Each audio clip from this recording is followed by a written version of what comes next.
Joining me now to discuss this is former Australian Medical Association President and former Wentworth MP, Kerryn Phelps. Kerryn, thank you very much for your time today. Hello, Sherry. Now, I just want to start with the Prime Minister's press conference this afternoon. Finally, he announced some tough measures, forced self-isolation for people returning from overseas and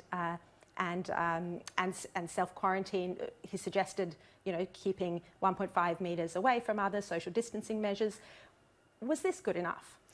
Well, I think it's starting to look like it's on the right track. There's no question that we have needed to have much more stringent travel bans or quarantining of people who have been coming in from overseas, because the majority of the infections that have been happening in the Australian environment have been coming from travellers coming to Australia. And so we've had some travel bans, as you said, from China for some time, but we haven't had travel bans, for example, from the United States, where a lot of cases are coming in from.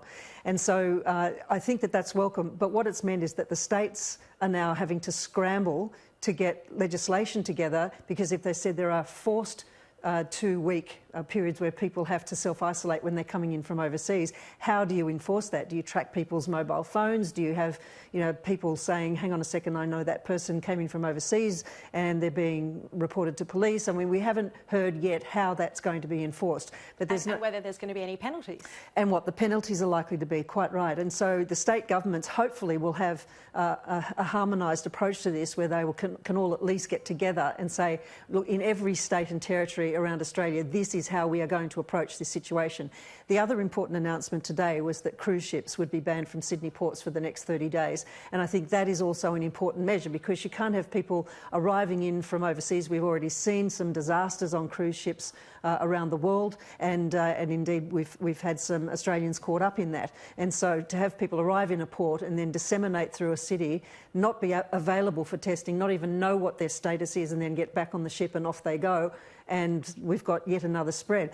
The other thing that has been of concern this very weekend was that we had the situation on last week, like on Friday, where there was an announcement that any mass gatherings over 500, a magic number, how did they come up with that number, would be banned, but only from Monday.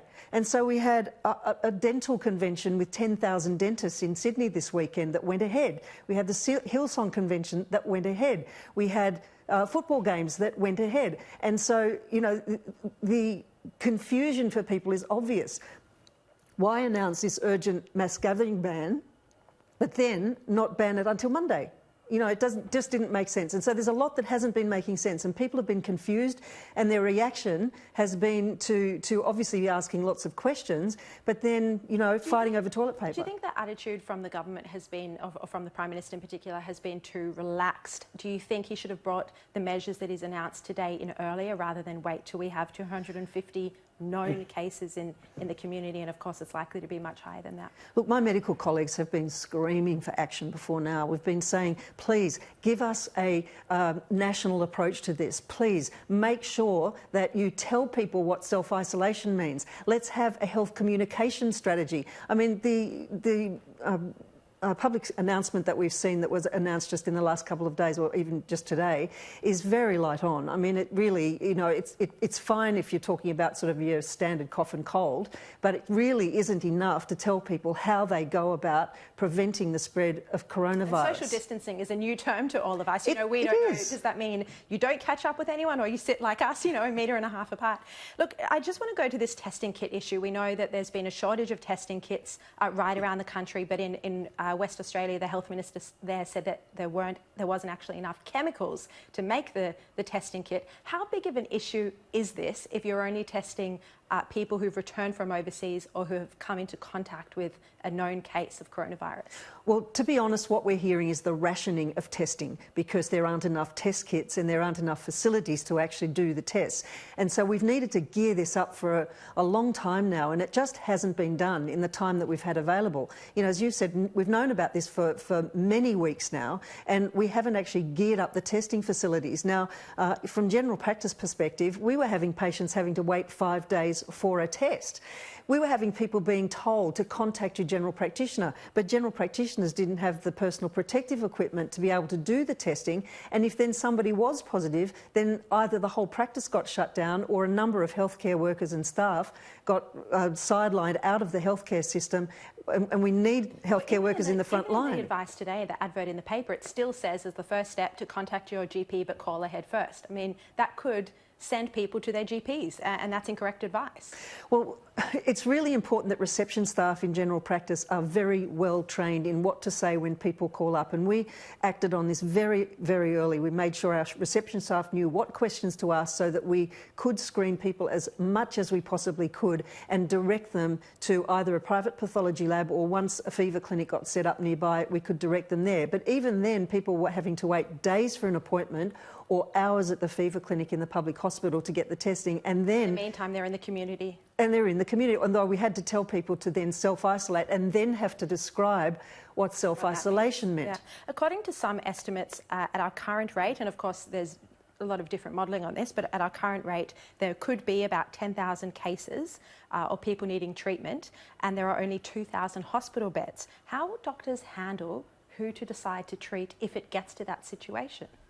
Well, there was a very compelling article that was written by an intensivist at Toowoomba Hospital, Dr. Adam Visser, and I'd commend anybody to read it because he describes what choices would have to be made in order to save somebody in their 70s, 60s, 50s, down to their 20s if they needed an intensive care hospital bed.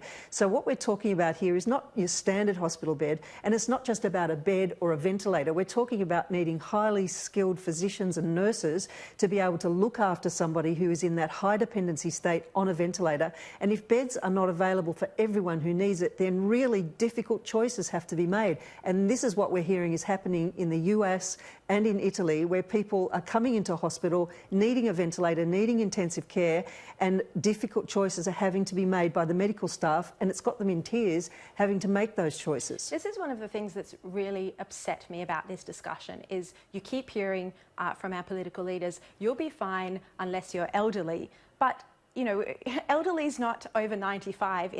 When it comes to the coronavirus, people who are at risk are over 70. Do you think there's been too much of a dismissive attitude towards anyone over 70? Without a doubt.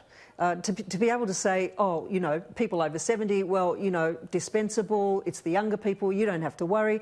It's the younger people who are not going to necessarily, although not exclusively, get as sick as the people who are older, who have the responsibility to make sure they distance themselves from, if they even think that they have an infectious disease at the moment, if they think they could possibly have contacted coronavirus or have those symptoms, to make sure that they seek medical advice, seek advice early.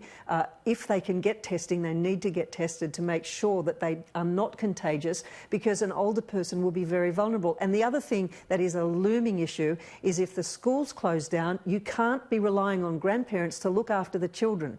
And so there's going to have to be a contingency plan for parents who are not able to work from home, or where one of the parents is not able to work from home, because they can't rely on their family or relatives who are over 70 years of age. On that point, what do you think of the Prime Minister's decision currently, and of course it could change over the coming weeks, but to keep the schools open? Well, I think it's going to be a really difficult decision, and a difficult decision to justify within days. It's again like the mass gatherings. Why 500 and why wait till Monday? The schools, some schools have been contacting me, parents have been contacting me and saying, why aren't we closing the schools now? There are a lot of parents who are actually going to keep their children out of school from tomorrow and await further information. But what I would say is that if you have a child who has a temperature, who seems to be unwell, who is coughing, please do not send them to school. And I think we need to have some kind of plan, like fever testing of children before they enter a school premises, so that if a child has a temperature or is coughing, that they are asked to leave and go home. And obviously there are needing to be quarantining measures. If a child appears to be sick when they are at school, then they need to be separated from other children and from staff, and that there need to be particular measures in place for that child to not touch anything and then to leave the school safely. It's almost impossible for young children to you know, do the 1.5 metre distance. I mean, you can't ask a kid in a playground to do that. You can't ask a child in a classroom or a child in a playground. You know, they sit close by, they play together, they speak close together. together. It's just not possible. And I think that within a very short time frame, we're going to have to look at closures of schools and closures of universities for several weeks in order to help with the limitation of transmission. As you rightly said in your opening address, that we have a precious opportunity now to contain this virus right now. And it's no point talking about herd immunity. The only point in talking about herd immunity, and I've heard this from a number of sources now. It's coming out of the UK. The PM mentioned it today as well. There's no point talking about that unless you're talking about immunisation. And we don't have a vaccine for coronavirus. If we had a vaccine, we could say, let's get as many people as possible vaccinated to increase herd immunity. You don't increase herd immunity by making as many people as possible sick so that they then transmit the virus to somebody who can't cope with it. Now, just on this point, what do you make of this conflicting advice about when you would be contagious, the 24 hours or the 48 hours or even longer before you show symptoms? There's a lot we don't know about COVID-19 or coronavirus. One of the things we don't know for sure is how long you can be contagious before you can transmit the virus to another person. Now, this situation came up on a number of occasions, but most recently when Peter Dutton was announced to have become unwell. And as far as we know, he took all the appropriate measures by reporting his symptoms, having a test, self-isolating until he got the result back. But what didn't happen was a count back as to where he had been, in particular that cabinet meeting, which may well have been within 48 hours of his symptoms appearing. The cabinet meeting was Tuesday morning and he said he woke up Friday morning feeling unwell, so it was 3 days before. But do you think, you know, Ivanka Trump in this instance showed an abundance of caution and she's working at home for 2 weeks and she of course met Dutton even, you know, earlier than that. Do you think the Cabinet and the Prime Minister should be tested and should be self-isolated? I think it would give a lot of people comfort to know that our nation's leaders have taken that step, and Josh Frydenberg, for example, took that step and was found to not have contracted the virus. Tanya Plibersek was apparently at a function where somebody was tested positive and she self-isolated until she got a negative result. The PM should take the test? I think it would be an important show of leadership and of role modelling to have the test done and to self-isolate until that test result came back as negative. I think that would have been an important test of leadership.